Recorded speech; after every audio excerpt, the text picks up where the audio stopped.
students, how are you? I hope you are safe at your home. और आप लोगों की स्टडी अच्छी चल रही होगी, इसकी भी मैं उम्मीद करती हूँ, क्योंकि आपके पास हर सब्जेक्ट के लेक्चर बड़े अच्छे से जा रहे हैं, पूरी फैसिलिटी आपको घर पे दी जा रही है। और जब भी आप आओगे ना तो आपके एग्जाम स्टार्ट है, ये मान लो। हम लोगों का ग्रामर पोर्शन चल रहा है। लिटरेचर हमने काफ़ी पहले भी कर रखा है और आपके पास फिर पहुंचेगा।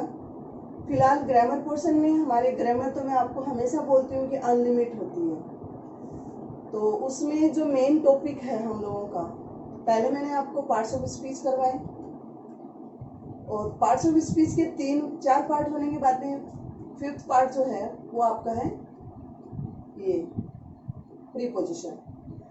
प्रीपोजिशन एक बहुत ही बड़ा और इम्पोर्टेंट टॉपिक है, क्योंकि इसमें हर टेस्ट में, हर कंपटीशन में क्वेश्चन जरूर डाले जाते हैं। और वैसे प्रीपोजिशन बहुत ज़्यादा है, लेकिन हम क्योंकि जब हमारे पास टाइम है तो नॉलेज, क्योंकि टाइम के अकॉर्डिंग हमारे पास नॉलेज होना चाहिए। तो जैसे टाइम जो है हमारे पास बहुत है अभी, तो उसके अकॉर्डिंग मैं आप लोगों को पूरी की पूरी डिटेल बता रही हूँ। क्लास में क्या होता है कि हम लोग शॉर्ट में करते हैं या कभी कभी हम नोट्स भी बनाते हैं, ऐसी बात नहीं है, लेकिन इस वक्त जो है आपको एक एक पॉइंट के बारे में मैं बता रही हूँ कि कहाँ कौन सा पॉइंट किस तरह से यूज किया जाता है। ग्रामर को पूरी तरह से ही हम लोग बांध के चल रहे हैं। अगर आप लोगों ने ये टॉपिक अच्छे से पढ़ लिया तो पूरी लाइफ में मुझे नहीं लगता कि आपको प्रीपोजिशन दोबारा करना पड़ेगा, क्योंकि प्रीपोजिशन बहुत ही इम्पोर्टेंट पार्ट है, बहुत बड़ा भी है।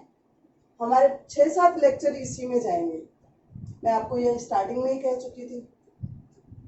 अब है, इससे पहले हमने जितने भी प्रीपोजिशन करे उसके आगे का एक तो सबसे बड़ी कंफ्यूजन इस टॉपिक में ये होती है कि एक ही तरह के हिंदी अर्थ निकलता है, और अब उनमें हम लोग कंफ्यूज इस बात से होते हैं कि अब कैसे यूज किया जाए। हमारा अभी जो इससे पहले वाला पॉइंट था वो भी ऊपर का ही था। आज मैं फिर आपसे जो अगला टॉपिक है, आपका पॉइंट है प्रीपोजिशन पॉइंट, टॉपिक का जो पॉइंट है अप एंड डाउन। अब अप एंड डाउन, अबव और बिलो पहले किया था, तो अब इसमें देखिए इसका अर्थ भी वही, अप मीन्स ऊपर और डाउन मीन्स नीचे। इसके लिए हम लोग कैसे इसको आइडेंटिफाई करें कि ये इस पॉइंट में या इस सेंटेंस में हमें अप भरना है या इसमें बिलो करना है या इसमें अबव करना है या इसमें ओवर करना है, क्योंकि ये सारे के सारे पॉइंट होते हैं, इनका अर्थ होता है ऊपर। Up and down, up means ऊपर, डाउन मीन्स नीचे। अप का यूज ऊपर को, बिल्कुल ऊपर को जाना कि ये चीज तो ये ऊपर को है। फिर है ऊंचा, बिल्कुल ऊंचा, चरम सीमा पर, अनलिमिट, मतलब इसकी लिमिट जो आ जाती है उसके लिए ऊपर के अर्थ में किया जाता है। ये तीनों पॉइंट इसके पॉइंट है, ये तीनों ही बातें आपके लिए यूज की जाती है। एग्जाम्पल देख लीजिए, he got up to ask a question, he got up to ask a question, prices of articles are still going up, मतलब जो कीमतें हैं वो बढ़ती जा रही हैं। Stop writing, the time is up. Climb up a tree, walk up the stairs, walk up the road. ये सारे पॉइंट्स हमारे अप के लिए चल रहे हैं। इसी का अपोजिट जो है वो डाउन के लिए यूज किया जाता है। हम लोगों के ये इस टाइप के जो टॉपिक पॉइंट थे, उनमें अगर ऊपर और नीचे का है तो अगर हम एक याद कर लेंगे, अच्छे से रिमाइंड कर लेंगे, हमारे दिमाग में पूरी तरह से बिठा लेंगे, तो उसका अपोजिट ही हमारे दूसरे पॉइंट पे चलता है। अब बैलून इज गोइंग अप, गुब्बारा ऊपर जा रहा है। अब इसी का अगर हम डाउन की बात करते हैं, डाउन यानी नीचे, तो balloon is down, sorry balloon is going down, गुब्बारा नीचे जा रहा है। कीमतें बढ़ रही हैं, प्राइसेस आर राइजिंग अप। अब इसमें बढ़ रही हैं राइजिंग अप और घट रही हैं तो प्राइसेस आर फॉलिंग डाउन, घट रही हैं। पानी का जो लेवल है, पानी का स्तर, स्तर मीन्स लेवल, नीचे जा रहा है तो water level is going down, ऊपर आ रहा है तो water level is rising up. तो ये आपका था अप और डाउन का पॉइंट। इसी से दूसरे प्रीपोजिशन दो और बन रहे हैं, दो प्रीपोजिशन और बनते हैं, अपवर्ड्स और डाउनवर्ड्स, अपवर्ड्स और डाउनवर्ड्स। तो इसके लिए ऊपर की ओर, नीचे की ओर, इसमें डाउनवर्ड्स अपवर्ड्स दो पॉइंट, वर्ड्स लग गया, अपवर्ड्स डाउनवर्ड्स। इसमें इनका अर्थ ऊपर की ओर और नीचे की ओर। अब जो जिन शब्दों में, जिन सेंटेंसेस में हम की ओर यूज करते हैं, ऊपर की ओर जाना, नीचे की ओर जाना, उसकी ओर जाना, ऐसे पॉइंट्स के लिए अपवर्ड्स और डाउनवर्ड वर्ड्स का यूज किया जाता है। I am going upwards, I am going upwards, I am going downwards, through the stone upwards, throw the stone downwards, he looked downwards, he looked upwards। कुल मिलाकर इतना ही है कि जो चारों टॉपिक हैं प्रीपोजिशन के ही है पॉइंट, और इनमें अगर अपवर्ड्स लग जाता है की ओर चला, यानी ऊपर की ओर, डाउनवर्ड्स नीचे की ओर, और अप एंड डाउन ऊपर और नीचे। इसी से अगला पॉइंट आता है हमारा ऑफ।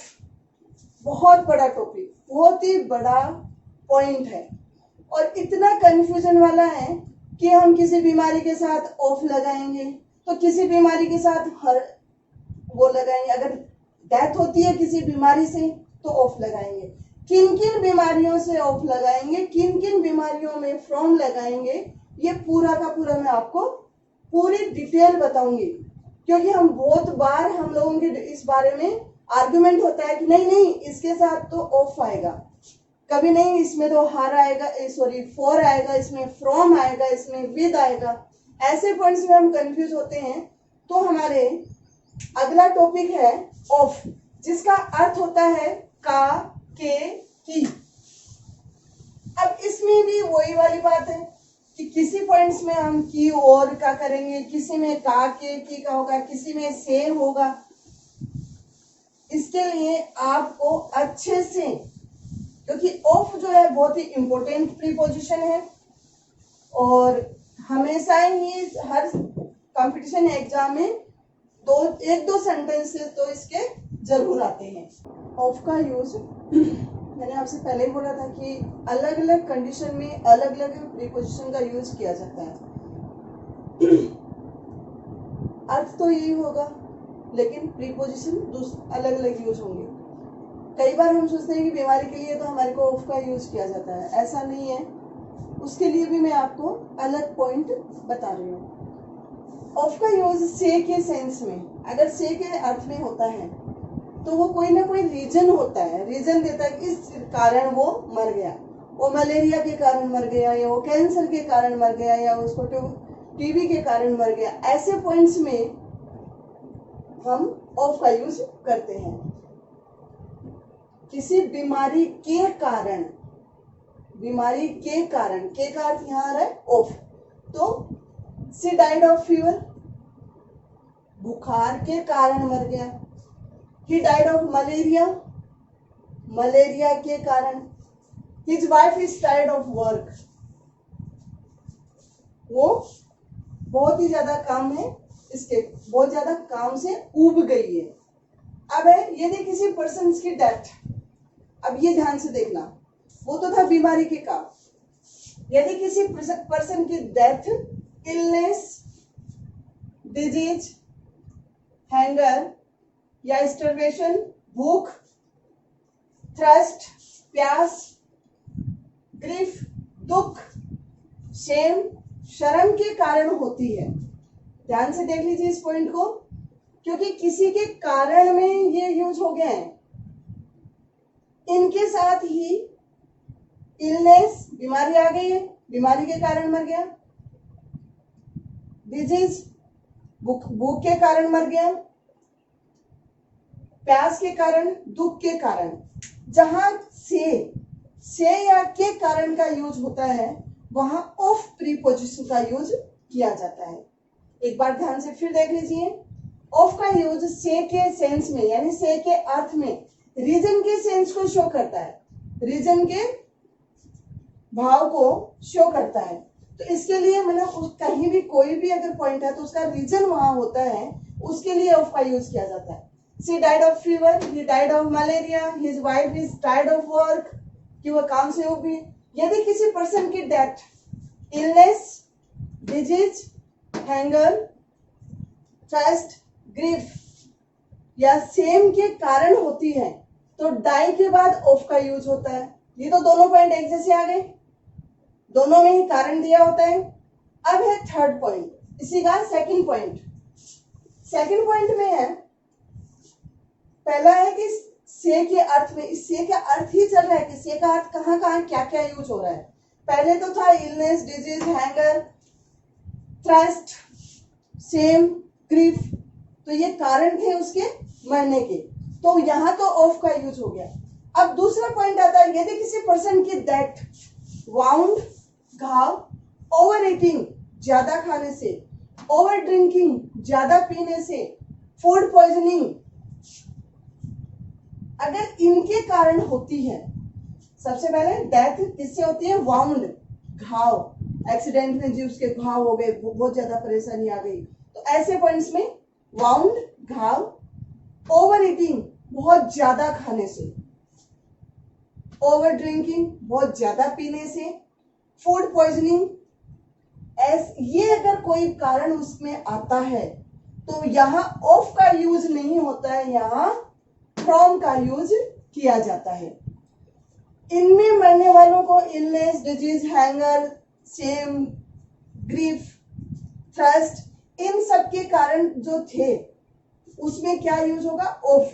लेकिन जहां wound, over eating, over drinking और फूड पॉइजनिंग, इनसे अगर कोई पर्सन की डेथ होती है तो उसके लिए फ्रॉम का यूज किया जाता है। He died from wound, वह घावों से मर गया।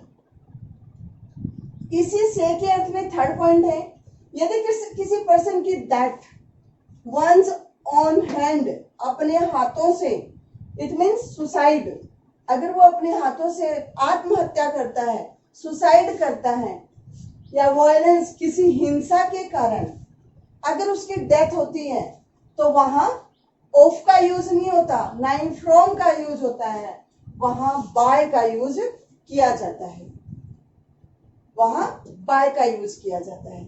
He died by violence, वह हिंसा के कारण मर गया। अब से के कारण ही अर्थ आ रहे हैं सब में, इसमें था, इसमें भी से के कारण ही है, इसमें भी है, लेकिन इन सब में डिफरेंस क्या है वो आपको अच्छे से समझना है और उसके बाद में आपको आइडेंटिफाई करना है कि हमें कौन से पॉइंट में कौन सा प्रीपोजिशन यूज करना है। थर्ड पॉइंट सुसाइड के लिए हो गया बाय का यूज।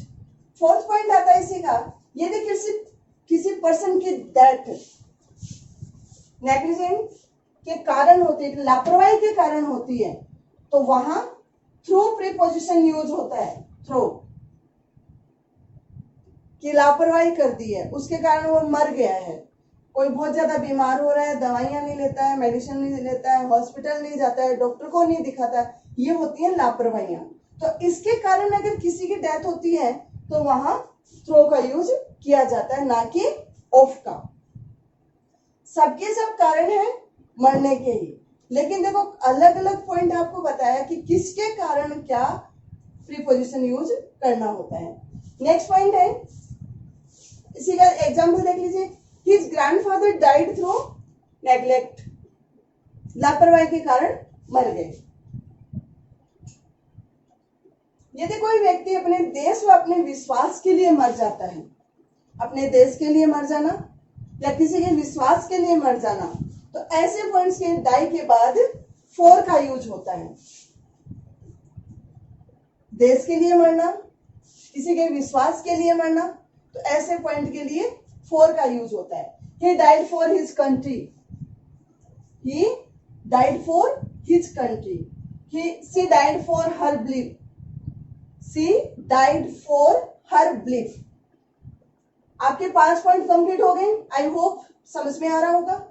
इसका 6 पॉइंट है, यदि किसी पर्सन की death battle field, it means युद्ध के मैदान में या फिर बिस्तर पर बेड पे ही मर जाना, या तो युद्ध के मैदान में मरना या फिर बिस्तर पे मर जाना, ऐसे पॉइंट्स के लिए किसका यूज होता है? इन का यूज होता है। यहाँ पे इन का यूज किया जाता है, ना कि ऑफ का। ही डाइड इन बैटल, लड़ाई में मर गया। He died in his bed, वह अपने बिस्तर में ही मर गया। अब देख लीजिए आपके सामने ये अलग अलग पॉइंट है, सब में है रीजन। रीजन जहां होता है वहां से के अर्थ में ऑफ का यूज होता है, लेकिन कौन से पॉइंट रीजन में कौन से प्रीपोजिशन का यूज होता है ये आपको अच्छे से देखना पड़ेगा, अदरवाइज गलती बहुत जल्दी होगी। वो तो हम जल्दी में करते हैं, हमें आते हुए भी ऐसा होता है कि हमने भर दिया, फिलअप कर दिया, उसके बाद में फिर मैम मेरे को आता था फिर भी मैंने गलत कर दिया। तो उसमें बेटा आपके टीचर कोई भी कुछ भी नहीं कर सकता। मैं तो क्या, मेरे से बड़े बड़े टीचर भी कुछ नहीं कर पाएंगे, क्योंकि ये आपकी केयरलेस मिस्टेक है। उसे आपको खुद को संभालना होगा, खुद को सुधारना होगा, अदरवाइज इसमें ना तो टीचर्स का रोल होगा ना ही आपके पेरेंट्स का होगा। कोई भी कुछ नहीं कर सकता अगर आपने ध्यान नहीं दिया। ऐसा नहीं है कि आप लोगों को आता नहीं है, बहुत है, बहुत ही माइंडेड बच्चे हैं आप लोग, लेकिन जल्दी में या फिर पड़ोसी की सीख से, दो ही पॉइंट में आपका रॉन्ग होता है क्वेश्चन। कि उसने मेरे को कहा था कि इसमें ये आएगा तो मैंने अपना, क्योंकि मुझे तो लग रहा था कि ये आएगा, लेकिन मैंने इसमें ये भर दिया। और जब फिर टीचर आपको रिजल्ट देते हैं कि ये आपका गलत है, तो मैम मुझे आ तो रहा था लेकिन मेरा गलत हो गया। क्यों? मुझे तो इसने कहा था। नाम नहीं ले रही हूँ, कई बच्चे हैं जो ऐसा करते हैं। तो प्लीज इनको ध्यान से, इनमें जो डिफरेंस है उनको देखना। अभी और भी है इसका, ऑफ का यूज थोड़ा मैंने कहा था ना इम्पोर्टेंट पॉइंट है और थोड़ा लंबा भी है। तो ये 6 पॉइंट आपके सामने हैं। अब आगे करते हैं।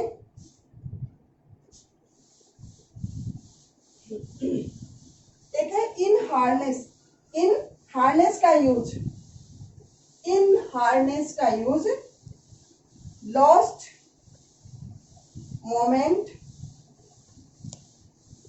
या फिर कोई भी काम करते करते मर जाने के अर्थ में किया जाता है। डाई इन हार्नेस, डाई इन हार्नेस। अब इसमें विशेष बातें हैं, नोट है। डाई इन हार्नेस, डाई इन हार्नेस किसे कहते हैं? कि जो लास्ट मोमेंट तक, आखिरी पल तक जो काम करते करते मर जाता है। अब इसमें सारी बातें तो वही मरने की आ रही है ऑफ का, क्योंकि रीजन बताया जा रहा है। तो सबसे पहले ये पॉइंट बता रही हूँ आपको कि डाई इन हार्नेस का use last moment, last moment तक वर्क करते करते, काम करते करते जो मर जाता है उसमें डाई इन हार्नेस का यूज किया जाता है। राम बाबू डाइड इन हार्नेस। फिर है डाई के यूज के साथ और समाप्त होना। अब है इसमें के साथ या समाप्त होना या फिर गायब हो जाना, विलुप्त हो जाना के सेंस में विद का यूज किया जाता है। कहीं भी अगर ये सब बातें आती हैं कि खत्म हो जाना, गायब हो जाना, अगर ऐसा किसी सेंटेंस का सेंस निकलता है तो उसमें विद का यूज करते हैं। Die with somebody. फिर है कॉज के बाद, ध्यान से देखना इस बात को, कॉज के बाद ऑफ का यूज किया जाता है और रीजन के बाद फॉर का यूज किया जाता है। कॉज के बाद ऑफ तथा रीजन के बाद फॉर का यूज किया जाता है। जैसे what is the cause of the murder, what is the cause of the murder. तो ये था आपका फर्स्ट पॉइंट, फर्स्ट रूल जो आपका चल रहा था, उसके मैंने अलग अलग 6 पार्ट बताए। फिर इसके जो मेन पॉइंट थे, इट मीन्स नोट थे, अच्छे से ये बात हमने करी कि किस में क्या यूज होता है। अब इसी का ऑफ का यूज आता है रूल नंबर 2। ऑफ का यूज के का की के साथ सेंस में, संबंध या अधिकार के सेंस में होता है। This is the publication of Vijay ji, यहाँ के अर्थ में। फिर है रूल नंबर 3, ऑफ का यूज मे के सेंस में, मे कि कहीं मतलब मे का अर्थ निकल रहा हो तो उसमें हम किस तरह से यूज करते हैं। तो ऑफ का यूज मे के सेंस में, Vinay is confident of his success, confident of his success.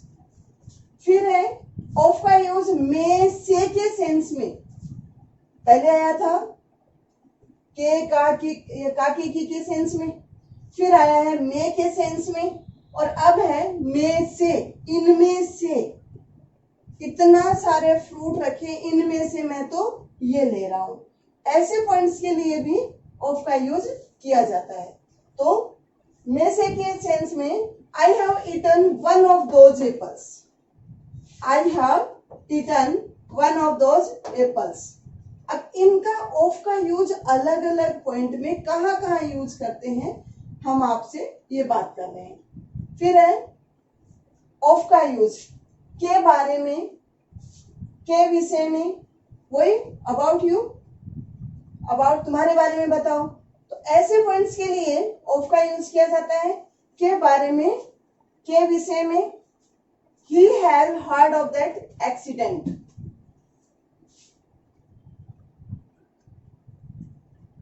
अगला है 6 पॉइंट, ऑफ का यूज ओरिजिन या सोर्सेस के सेंस में, सेंस को शो करने के लिए किया जाता है। He comes of a poor family. फिर क्वालिटी और पोजीशन, अधिकार, अपोजिशन, स्पेस इन टाइम और पॉइंट ऑफ रेफरेंस के सेंस में भी ऑफ का यूज किया जाता है। Our publisher is a man of principles. तो यहाँ क्वालिटी शो हो रही है, our principal is a man of principle, quality show हो रही है। Sorry, our publisher is a man of principles, तो यहाँ इसकी क्वालिटी शो हो रही है। I lived in the house of Anand, यहाँ उसका पोजीशन है। Ram the son of mister Chandra Thakur got married, ये अपोजिशन में आ रहा है। The doctor came back with an hour of the appointed time, space in time का आ गया। Sita is blind of one I, point of reference. ये सारा आपका था ऑफ का यूज। इनको ध्यान से पढ़ना तो समझ में आ जाएगा, वरना कोई इलाज नहीं है। अगला पॉइंट है आपका अबाउट। अबाउट मीन्स के बारे में।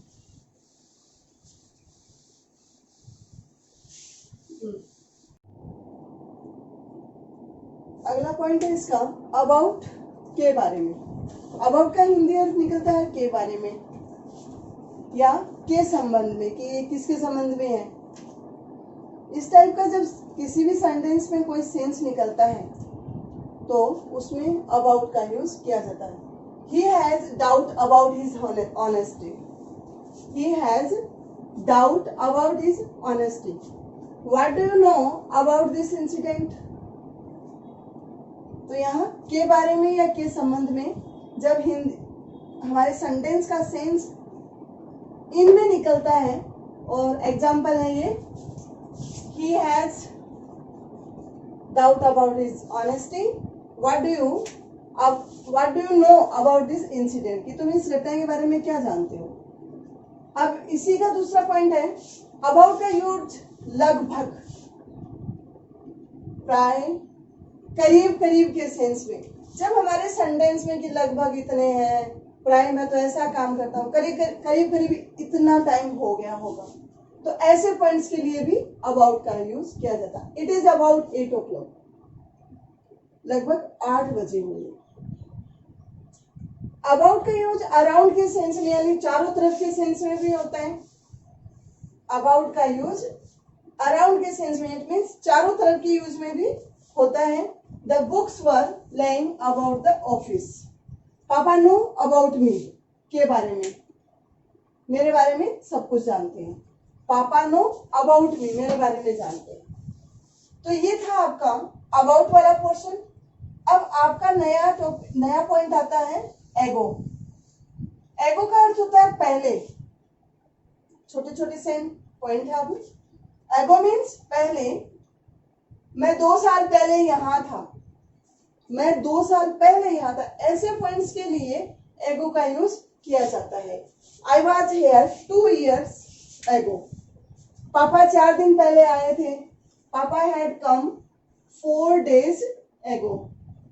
ये एगो का पॉइंट आपका कंप्लीट हुआ. इसमें आपको सिर्फ सेंस पता होना चाहिए कि अर्थ क्या निकलता है. नेक्स्ट पॉइंट है इनसाइड और आउटसाइड. इनसाइड और आउटसाइड. इनसाइड का अर्थ होता है किसी बंद आकृति के. अब इनसाइड का यूज कब किया जाता है? जब कोई बिल्कुल बंद आकृति है, इट मीन्स ऐसा स्ट्रक्चर जो पूरी की तरह बंद है, उसके लिए इनसाइड का यूज किया जाता है.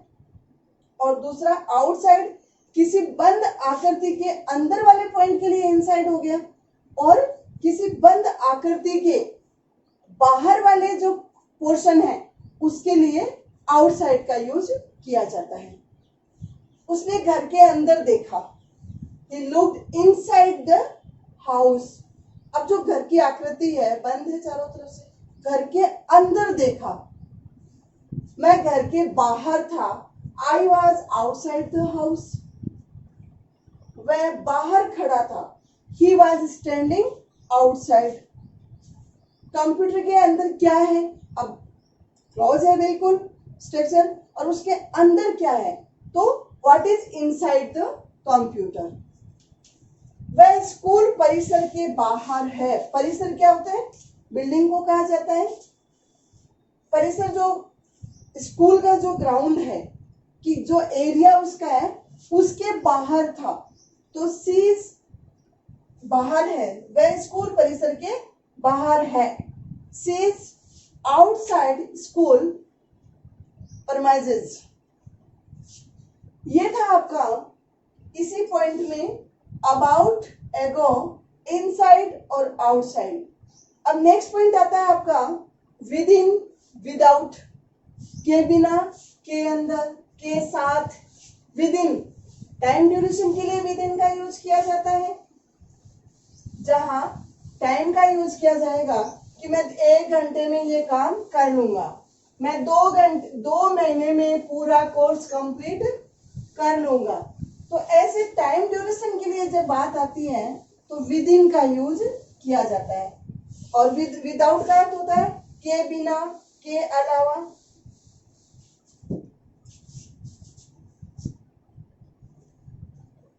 With in, with out. I think आज के लेक्चर में इतना ही है. नेक्स्ट पॉइंट के लिए विद इन और विदाउट. Okay, thank you.